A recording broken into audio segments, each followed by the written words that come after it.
1989, guys. 'Twas a year. 'Twas quite a year. So actually, you know what, Ashton, I'm going to ask you, like, just out of curiosity, like, just tell me yes or no if you've seen these movies, okay? Okay, I can do this. All right, Oh, okay. this is Yes, fun. you can. This should I be thought this was interesting. going to be like an open-ended question. No, but no, this is no. like a multiple choice question, so I This can is do a multiple choice. Yeah, there you go. Have you seen Indiana Jones and the Last Crusade? Yes, Okay, came out May 24th of 1989. Have you seen Dead Poets Society? of course. Okay, came out June 2nd of 1989. We actually What watched about? that in high school. Yeah, actually, I did too. Actually, I was a nerd and watched it all by myself. all by yourself. Oh, I watched it again by myself, but the first time I ever saw it was in school. It's in amazing. school. What about License to Kill? James Bond. No. Star Trek 5, The Final Frontier. I'm actually not sure which one. I'm not sure. That's like, yeah, that's not the fun one, right? That Yeah. feels like a bit of That's the worst. That's the one after the whale one, right? Because the whale one's kind of funny. Right? The whale of a tale. Whale of a tale, Yeah. right? Exactly. Yeah. June 16th, Ghostbusters 2. Did you see that? Yes.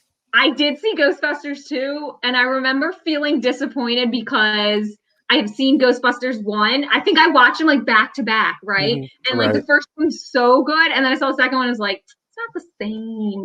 No, that's not fair. the same. What you're talking about is Vigo. Right.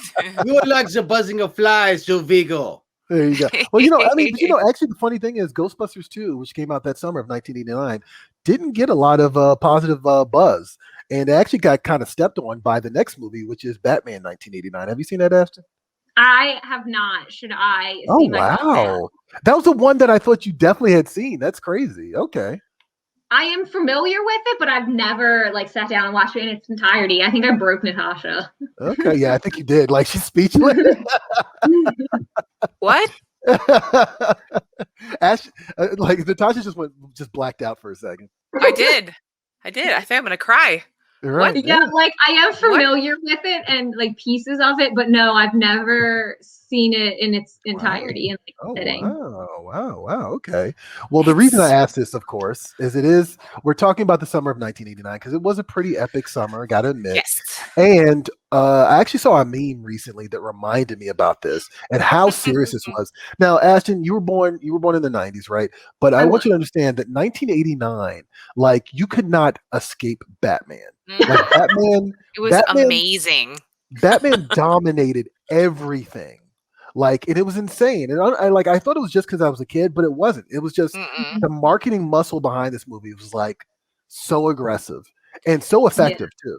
So aggressive. There was, I still own my 1989 Bat Signal earrings. Like, they're about this big. They're hard plastic. They look like they're spray painted because they have like a little paint flecked on the back.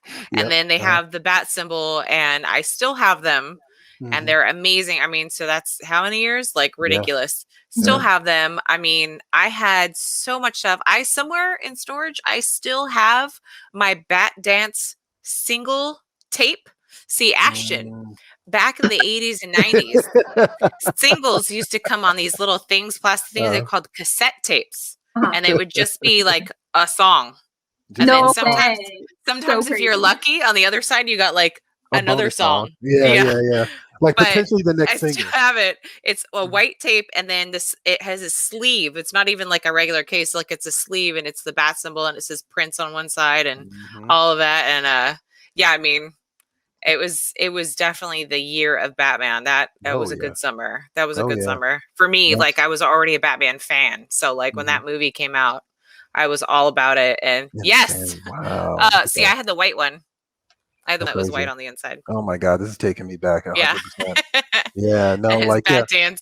Fun fact, at my 10-year reunion, I sang Bat Dance for karaoke. That's kind of cheating, though. Is there? I guess there are some lines. Let me tell you, there's not a lot of words. I was about to say there's not a lot of like lyrics in the actual. No, but like, I'm such a nerd. I wanted to do it because like throughout the song, it also has lines from the movie. I'm Vicky Vale. All that stuff. So I like Bat Right, Yeah, yeah. Batman, do it. Do boop do. Actually, Yeah. so it's fun. I actually just like not a 1989 movie, but like I actually just recently watched Mad Max Beyond Thunderdome, and I was reminded of the Tina Turner Nice. song at the end, where she kind Yes. of just shoehorns the word Thunderdome into the song, Uh-huh.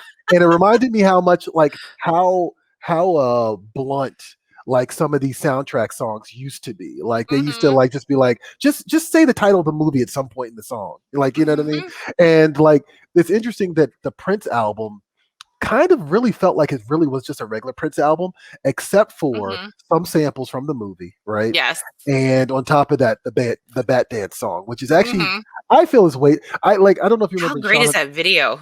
It's a great video. Yeah, it's a great video. And I don't know if you remember in Shaun of the Dead, they kind of made fun of that album, but I kind of love that album. That album is so good. It's actually pretty cool, It was right? so cool. And then, I mean, the 80s was full of, great soundtracks, but like there's another movie that didn't actually have a soundtrack, but had an unofficial soundtrack and it was Queen, and it was the Highlander movie. Oh, right. And yeah. And that one, Yep. I know, different segue, but yeah, it was the soundtracks back then. Oh my God, you're so right. Like so often they're trying to like shove in the title somewhere, like, right? Yeah, trying to market to like, no, I wrote this song especially for this movie. It's like, no, you didn't. Yeah, no, you didn't. Ashton, have you seen Honey, I Shrunk the Kids? I have. Okay, all right. I actually still love that movie. That's actually a pretty fun one. Let's see. A lot of these movies I haven't seen. Most of these movies I haven't seen recently, but I have like memories of watching them as a child, or like with Ghostbusters 2, like it was on a VHS tape at my grandmother's house. So I don't know that I could tell you anything meaningful that happened in these movies or any major plot points, but I know distinctively that I have seen them almost exclusively in VHS format. Actually, okay, what else we got here? Karate Kid Part 3, which I think is the one where they go to Japan. Oh, I have not seen that one. I think that one's definitely a reach. Also, Johnny's favorite, Weekend at Bernie's. I feel like Johnny references every week. Right. He does. Johnny, he likes the wardrobe. Defend yourself. Yeah, see? Johnny likes the wardrobe. That's what he's a fan of, really. Yeah. He does. That should be part of the show from now on. Johnny does love the Hawaiian shirts. Yeah. I want to pose a question to you, because after like talking about this or hearing you guys talk about this for a while, was this the summer, the quote unquote unofficial start of fandom as we know it? Was like the Batman the movie that kind of started this big love of like superhero movies and whatnot? Because I know we had like Superman back in the day with Christopher Reeves, but when this movie came out, there was just something about, like you guys said, the marketing push that came out that instilled it into everyone's minds so much that it kind of jump-started fandom as we know it. Yeah. What do you think? I agree. I think it really did. I know for me, being a 9-year-old kid, just reading comics and stuff like that, and I saw, the Christopher Reeve stuff, obviously, like leading up to then, being able to see that live action is great. And then Batman, though, with the marketing and then just the movie itself, and I think it totally did take a turning point. And from there on, like how many more movies, and it opened the door. I think I absolutely agree. And then, like Troy points out about like, it was a crazy marketing machine for Batman. It really was. It was, and it was awesome because as a kid, like, now you got like this favorite movie, and now you get to have all this cool stuff from it. And Ghostbusters had some cool stuff too. Like I remember I had the little, I had a pencil, and the end cap had Slimer going around like a brick building. Oh my God, and then I had that. I had the Stay Puft Marshmallow Man pencil sharpener, and little things like that. But like everything else was just Batman, and that was really, really cool. And I think you're missing a few select movies. Bill and Ted's Excellent Adventure. Yep, that's definitely on that list. I love that movie. And two other ones I have to address: The Wizard with a young Fred Savage. Oh wow! Oh my gosh! All based on like Nintendo video games. And the big thing was like, let's show you the Power Glove. Like that's another one that I watched a lot of. Yeah, as a kid. Yeah. And a personal favorite of mine, UHF, starring Weird Al Yankovic. Weird Al Yankovic, yep. Yes. Right. Oh my God, that I movie. don't care what anyone says. He is a national treasure. He was my first concert. No, really? Yeah. It's my first concert. I love it. I've seen him twice. Does Weird Al Yankovic do like a great concert? I kind of feel like it might be really entertaining. It's like seeing the videos in person. Okay. Like, not even kidding. That guy works so hard because he's doing all the dance moves. He's doing costume changes. He's doing all this epic stuff. And I saw him. It was all like during fairground times and everything. And my mom and I went, and like, it was so cool because we had like front row seats. And there we are watching, you know, I'm fat. And he's wearing a big fat suit, you know, like all of it. He was awesome. Like, do one song in costume. Yeah. Like, he'll do Yoda, which is a parody of Lola by the Kinks.